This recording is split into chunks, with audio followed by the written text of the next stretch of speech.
Bismillahirrahmanirrahim.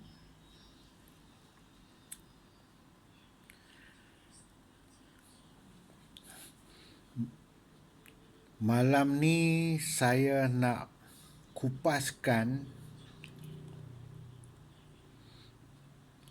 tentang firman Allah Ta'ala. Yang pertama, firmannya di dalam surah Al-An'am ayat 19. Yang kedua, Al-An'am ayat 94. Yang ketiga, Al-Mu'minun ayat 91. Lepas tu Al-Namli 60, 61, 62, 63, 64.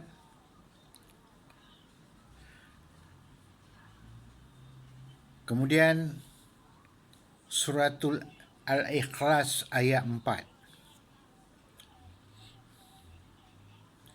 Saya rangkum kesemua maksud ayat-ayat tu ke dalam satu penyampaian saya. Ayat-ayat tu semua menceritakan tentang Allah dan Tuhan. Kesemua ayat yang saya sebut tadi jelas Allah Ta'ala menceritakan tentang Allah dan Tuhan.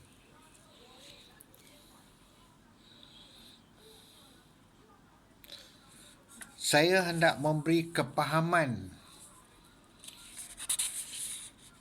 tentang Allah dan Tuhan ni kerana ia berkaitan dengan kalimah La ilaha illallah.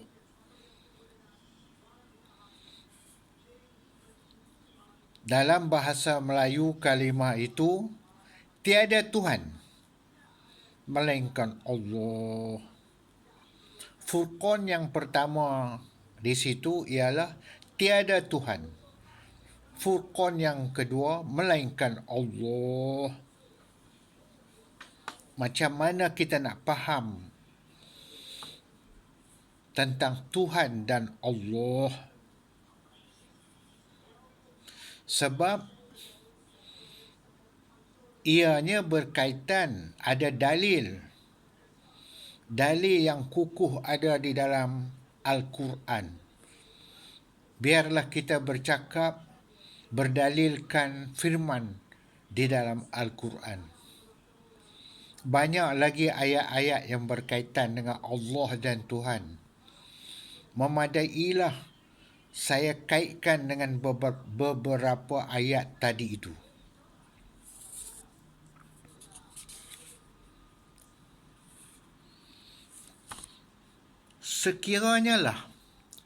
Sekiranya kita nak senaraikan Tuhan-Tuhan, kita disuruh senaraikan Tuhan-Tuhan, maka kita pun senarailah berhala yang dikatakan Tuhan ada di dalam Al-Quran.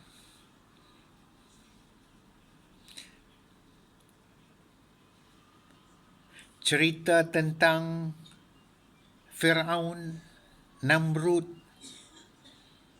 dikatakan Tuhan. Jadi maksudnya setiap makhluk yang ada kuasa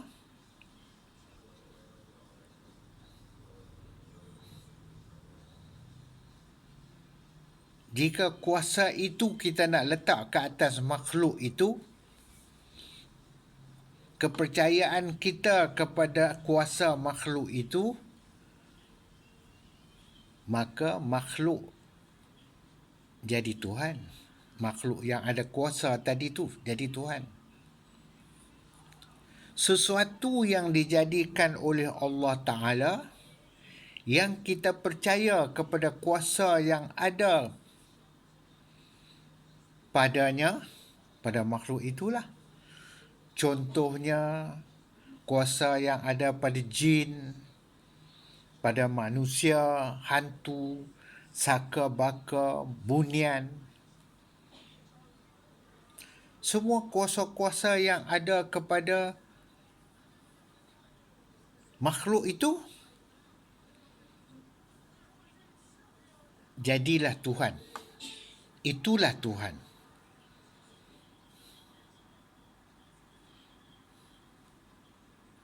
Termasuklah kuasa atau daya upaya yang ada pada diri kita sendiri.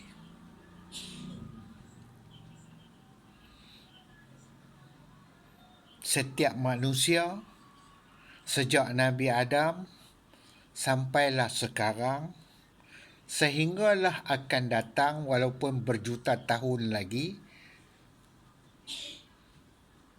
ada daya upaya kuasa pada setiap manusia. Kita lihat kepada diri kita sahajalah. Tadi itu kita lihat pada yang di luar daripada diri kita. Sekarang kita lihat pada diri kita. Kita ada daya upaya yang juga kuasa lah tu. Maka jika kita percaya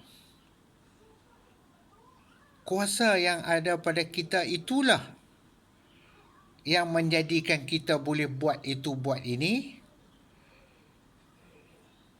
yang mana kita percaya kuasa itu milik kita. Kita punya. Maka kita kata, akulah buat itu, akulah buat ini, akulah pandai, akulah kuat, akulah kaya, aku. Maka kuasa daya upaya itu juga dikatakan Tuhan.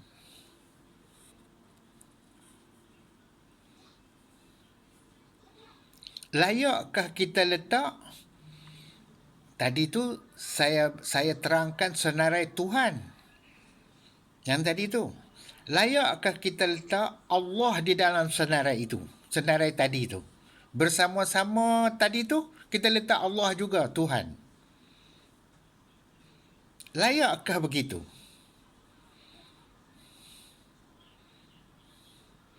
Sedangkan yang lain-lain itu, yang dikatakan Tuhan itu ialah makhluk. Kita senarailah.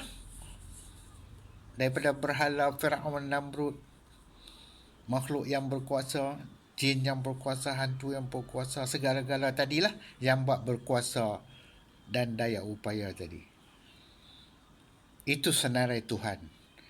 Kita pun nak letak Allah dalam senarai itu. Layakkah? Sesuaikah kita letak Allah itu dalam senarai itu? Sedangkan kalau kita kata, kita duk baca suratul Ikhlas ayat 4 tu, walam yakul lahu kufuwan ahad tu, Allah itu tak seumpama dengan apa-apa. Bolehkah kita nak letak Allah tu sebagai Tuhan? Layakkah kita letak Allah dalam senarai Tuhan-Tuhan tadi tu? Sedangkan senarai Tuhan-Tuhan tadi tu semuanya makhluk. Atau kita nak letak Allah di dalam senarai itu? Layakkah? Okey, nanti kita bersambung.